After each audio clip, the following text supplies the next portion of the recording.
Hi guys, welcome to Indian Politico, presented by the Hind Manifestation. Guys, I hope you all are doing great. Guys, आज का जो जियो political topic हम discuss करने जा रहे हैं वो है G7 का एक्सपेंशन और क्या इंडिया को पार्टिसिपेट करना चाहिए इन G7। Let's discuss. गाइज, आपको पता होगा 30 मई को ट्रंप ने G7 समिट पोस्टपोन कर दिया सितंबर के लिए, और उसके साथ उन्होंने एक स्टेटमेंट भी दिया है जिसमें उन्होंने बोला है, I don't feel G7 properly represents what's going on in the world, it's very outdated group of countries. Means G7 में जो 7 देश आते हैं, जो मेजर इश्यूज हैं वर्ल्ड की वो रिप्रेजेंट नहीं कर पा रहे हैं। सो उनका कहना है कि ये ग्रुप जो है वो अब आउटडेटेड हो गया है। So it's time to convert G7 into G10 और G11। और एक्चुअली होना भी चाहिए, क्योंकि आप देखिए इंडिया की जो इकोनॉमी है वो 5th नंबर की है after US, China, Japan and Germany. In fact G7 का एक्सपेंशन होना ही चाहिए, बिकॉज आज इंडिया की जो इकोनॉमी है वो 5th नंबर की इकोनॉमी है US, चाइना, जापान और जर्मनी के बाद। US, Japan, Germany already G7 का पार्ट है, और UK, फ्रांस, इटली और कनाडा जो बाकी के देश हैं जो G7 के पार्ट हैं, वो इंडिया से उनकी इकोनॉमी नीचे आती है। सो इंडिया को होना ही चाहिए। प्लस ट्रंप ने रशिया, साउथ कोरिया और ऑस्ट्रेलिया को भी G7 में शामिल करने की बात कही है। रशिया की इकोनॉमी है 11th नंबर की, south Korea 12th and Australia 13th। सो ये जो भी छोटा सा इवेंट हुआ, इससे इंडिया और US के जो टाइज हैं वो कहीं ना कहीं और बेटर हुए। सो गाइज, ये कवरेज है जो कि हिंदू में द स्टेट्समैन, डिप्लोमैट और अल जज़ीरा में स्टेटमेंट्स आई थी, जिसमें ये बहुत क्लियरली बताया गया था कि ट्रंप ने मोदी जी को ये इनविटेशन दिया है, इंडिया को ये इनविटेशन दिया है कि वो G7 समिट का पार्ट बने। एक और मीडिया ने इसको कवर किया था जिसका नाम है ग्लोबल टाइम्स। आपको पता होगा Global Times is a mouthpiece and propaganda machine of China. जो भी जिनपिंग चाहते हैं या जो भी चाइना की गवर्नमेंट चाहती है वो वही लिखते हैं। ऐसा नहीं है कि ग्लोबल टाइम्स इंडिपेंडेंट जर्नलिज्म को परस्यू करता हो। स्टेटमेंट दिया था कि if India hastily join a small circle that perceives China as an imaginary enemy, China-India relations will deteriorate. So इन्होंने ये एक तरह से इनकी धमकी मान लीजिए या इनकी एक थ्रेटनिंग लैंग्वेज ये लोग हमेशा यूज़ करते हैं। इंडिया अगर G7 में पार्टिसिपेट करता है तो इंडिया और चाइना के जो रिलेशनशिप हैं वो डिटोरिएट होंगे। सो इंडिया और चाइना के tie-ups I don't think so कि बहुत स्ट्रॉन्ग टाई-अप्स हैं। हाँ, जस्ट इंडिया और चाइना का जो रिलेशनशिप है वो as a customer and supplier का है, दैट्स इट। इसके अलावा हमारा कोई भी जो टाइज़ है वो चाइना के साथ नहीं है, कोई स्ट्रॉन्ग टाई-अप नहीं है। जो इंडिया US के साथ शेयर करता है या इंडिया इसराइल के साथ जो उसके टाई-अप हैं, इंडिया का जो टाई-अप जापान के साथ है वो टाई-अप चाइना के साथ नहीं है। तो ऑलरेडी ये डिटोरिएटेड वर्जन ही है, तो इसमें कुछ नया नहीं है जो GT बोल रहा है। तो जैसा मैंने आपको बताया कि ग्लोबल टाइम जो है वो इंडिपेंडेंट जर्नलिज्म को परस्यू नहीं करता है, प्रैक्टिस नहीं करता है। चाइना में जो गवर्नमेंट लीड करती है वो कम्युनिस्ट हैं, और आपको पता होना चाहिए कि चाइना में एक बार किसी ने जिनपिंग की फ़ोटोग्राफी को एडिट किया था तो उसको जेल हो गई थी।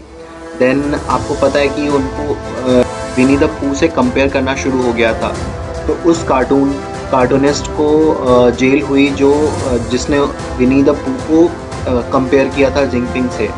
ये सारी चीज़ें बताने का पर्पस सिर्फ इतना है कि जब इतनी छोटी छोटी बातों को ले वहाँ पे किसी को जेल हो जाती है, तो अगर ग्लोबल टाइम्स ने उनकी गवर्नमेंट के खिलाफ वो एक वर्ड भी लिख दिया तो सोचिए उनका क्या होने वाला है।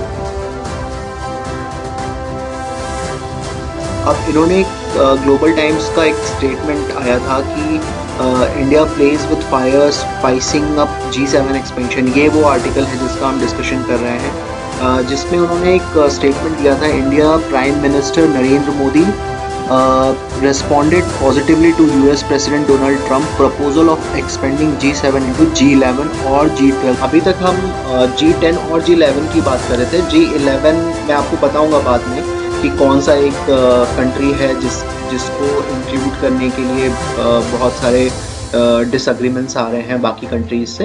बट G12 मीन्स चाइना, ये होपफुल है कि चाइना को भी इंक्लूड किया जाए G7 में। ग्लोबल टाइम्स एक ऐसा न्यूज़पेपर है जिसने इस आर्टिकल में G12 का एक पॉसिबिलिटी डाला है। बाकी वर्ल्ड के किसी दूसरे न्यूज़पेपर ने G12 की पॉसिबिलिटी नहीं डाली है। सबने ये बोला है या तो ये G10 होगा या तो ये G11 होगा। सो गाइज, हमने छोटा सा इनके लिए एक वीडियो रखा है, so let's enjoy. So Global Time is a puppet of China. Global Time is a stigma journalism, जिसे बोलते हैं धब्बा है ये जर्नलिज्म पे। And thanks God we live in India, जहाँ पे हमें फ्रीडम ऑफ स्पीच मिलती है। बट हमारे कुछ लेफ्टिस्ट हमेशा ये बोलती रहती है कि हमें फ्रीडम ऑफ स्पीच हमें नहीं मिल पा रहा है, यहाँ पे मोनार्की चल रही है। But I don't think so. अगर आप चाइना से कंपेयर करेंगे तो I think India much much much better है। सो मैंने आपको बताया था कि G11 की बात हो रही है, जिसमें इंडिया, रशिया, साउथ कोरिया और ऑस्ट्रेलिया को ट्रम्प चाहते हैं कि वो G7 का पार्ट बने, and which will be G11 post joining of these countries. लेकिन कुछ कंट्रीज हैं जो इंडिया, साउथ कोरिया और ऑस्ट्रेलिया के लिए तो कोई प्रॉब्लम नहीं है उनको, बट रशिया के लिए बहुत प्रॉब्लम है। सो जर्मनी की चांसलर हैं एंजेला मर्कल, एंड EU का जो रैशनल है इसके पीछे कि रशिया ने 2014 मार्च में क्रीमिया को एनेक्स कर लिया था। क्रीमिया यूक्रेन का पार्ट हुआ करता था, और क्रीमिया को वार्म वाटर पोर्ट भी बोलते हैं, तो बहुत इंपॉर्टेंट स्ट्रैटेजिक लोकेशन है for the navy. So Crimea को इन्होंने एनेक्स किया, जिसकी वजह से ये लोग नहीं चाहते हैं कि रशिया पार्ट बने G7 का। और दूसरा जो सबसे इम्पोर्टेंट था वो है जर्मनी हमेशा ये EU से कंप्लेन करता रहा है कि रशिया के जो हैकर्स हैं वो जर्मन पार्लियामेंट और या उनकी इंटेलिजेंस एजेंसी की जो सर्वर हैं उनको हैक करते हैं। कनाडा के PM जस्टिन ट्रूडो का भी यही रैशनल है कि क्रीमिया का जो एनेक्सेशन किया था रशिया ने, उसकी वजह से ये नहीं चाहते कि रशिया G7 का पार्ट बने।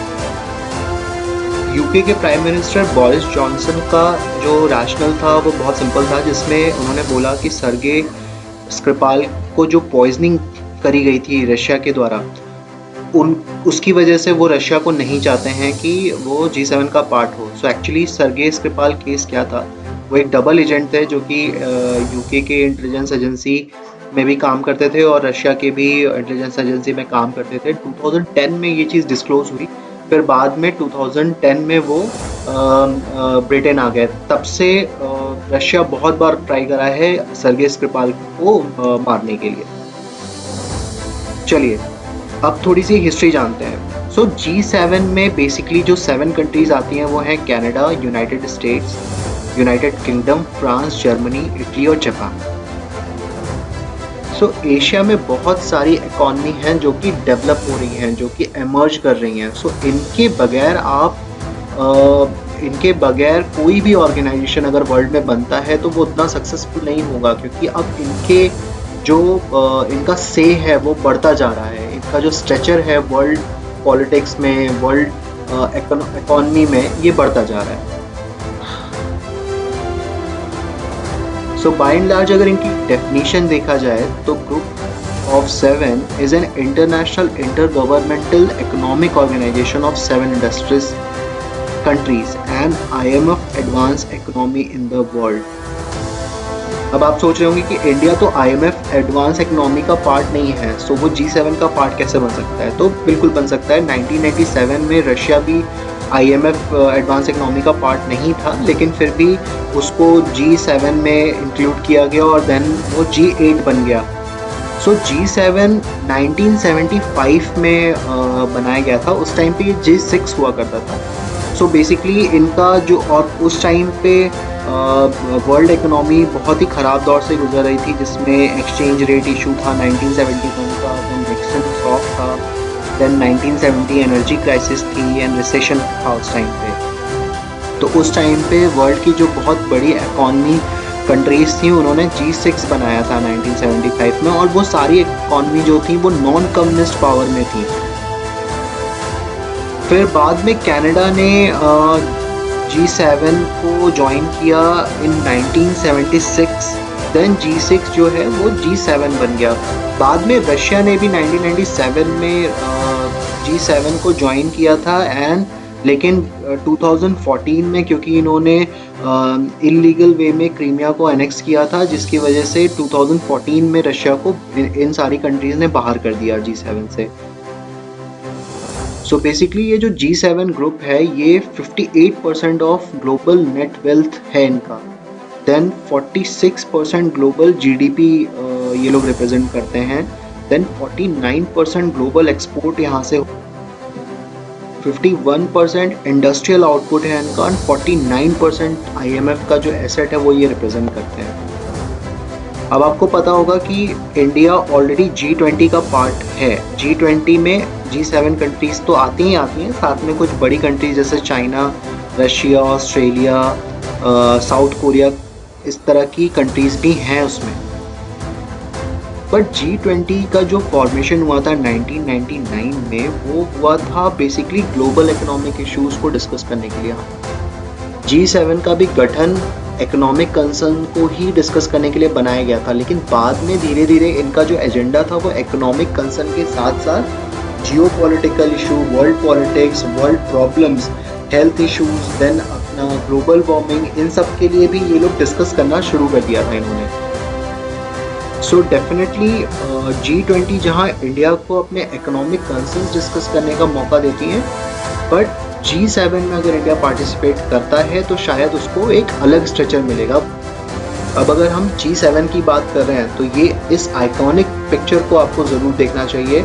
ये 2019 में लिया गया था, जिसमें ट्रम्प यहाँ पे बैठे हुए हैं और बाकी सारे वर्ल्ड लीडर्स जो हैं वो जो G7 का पार्ट हैं और जो बाकी की कंट्रीज़ को भी बुलाया गया था उस समिट में, वो सब यहाँ पे डिस्कस कर रहे थे। तो बेसिकली जो ट्रेड वॉर ट्रम्प ने चला रखा है उसके लिए सारी कंट्रीज जो है वो मैटर को डिस्कस कर रहे हैं, और कहीं ना कहीं इस ट्रेड वॉर की वजह से US के जो रिलेशन यूरोपियन कंट्री से वो डिटोरिएट हुए हैं।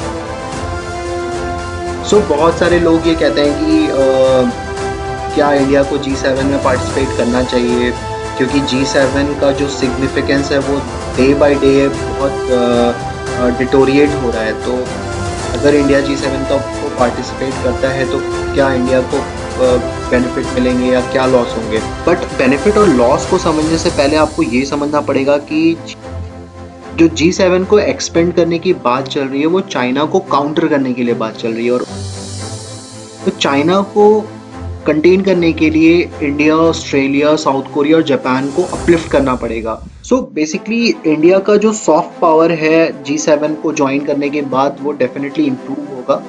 इंडिया के लिए जो इकोनॉमिक अपॉर्चुनिटीज़ हैं वो डेफिनेटली बढ़ जाएंगी, क्योंकि आपको पता होगा कि वर्ल्ड के बहुत सारी कंट्रीज जो हैं वो चाइना पे बहुत ज़्यादा डिपेंडेंट हो गया है, specially for their medical appliances and then APIs, then chips, जो सिम कार्ड के चिप्स बनते हैं, और ऐसी बहुत सारी इस तरह के प्रोडक्ट्स हैं जो कि सारा वर्ल्ड चाइना के ऊपर डिपेंड करता है। तो कहीं ना कहीं इस सप्लाई चेन को अभी स्कैटर करना पड़ेगा, जिसके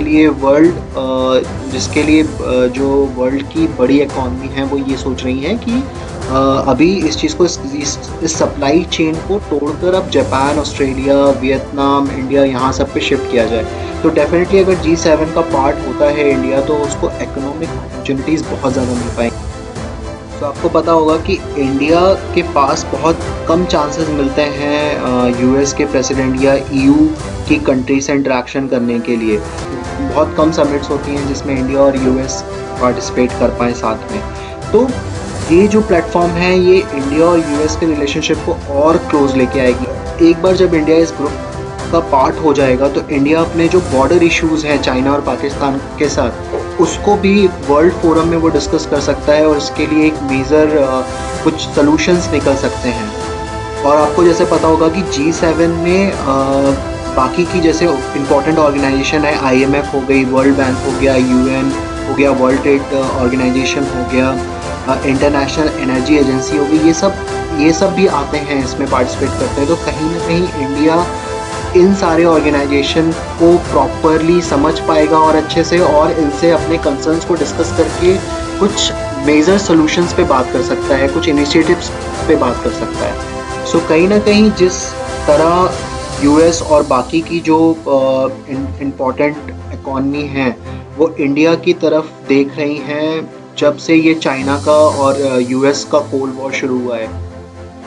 G7 को एक्सपेंड करने का जो इंटेंशन प्रपोज किया है वो कहीं ना कहीं ये बताता है कि इंडिया को एक मेजर इकोनॉमिक बूस्ट मिलने वाला है, जिसमें चाइना को कंटेन करने के लिए बहुत सारी कंट्रीज अब इंडिया को अपलिफ्ट करना चाहती हैं। सो कहीं ना कहीं इंडिया को भी इस तरह की पॉलिसीज बनानी पड़ेंगी जहां इंडिया इस क्राइसिस को एज अ अपॉर्चुनिटी यूज़ कर पाए। और मुझे पता है कि इंडियन गवर्नमेंट बहुत कैपेबल गवर्नमेंट है जो कि ये चीज़ कर सकती है, हालांकि कांग्रेस होती तो शायद ही ये चीज़ कर पाती। अब G7 में पार्टिसिपेट करने के बाद जो इंडिया को लॉसेस होंगे वो बहुत सिग्निफिकेंट नहीं है। जब इंडिया G7 का पार्ट होगा तो कहीं ना कहीं चाइना रशिया की बात होगी और उस टाइम पे इंडिया को इनका जो डिक्लेरेशन पार्टिसिपेशन है उसमें अपना रोल प्ले करना पड़ेगा, तो उसे एक्सेप्ट करना पड़ेगा। तो कहीं ना कहीं जो इंडिया की डिप्लोमेटिक रिलेशनशिप है रशिया के साथ वो कहीं ना कहीं वीकेंड होंगे।